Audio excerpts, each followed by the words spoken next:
Shalom, good morning. Today is July 24 and I'm reporting from the Torah school construction site, and it's been raining since Tuesday.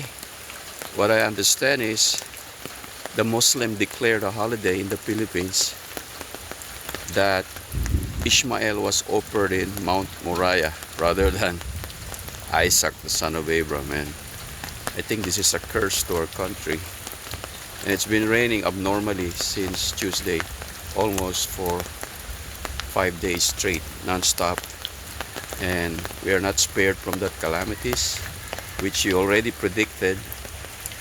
And this is what happened to the landslide, and you can see, and it's dangerous not to fix this. And anytime that pile of soil that has been softened by rain, it's going to collapse anytime, and it already collapsed last night, and it's still raining now non-stop, and it will destroy the structure. But we can still fix this. We can still do this. Hopefully this week, for 1 month, we can fix this. So we need to do something about this in Yeshua's name.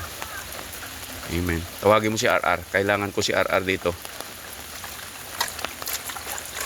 Thank you so much for praying and your support. Thank you so much for everything. Jehovah bless you.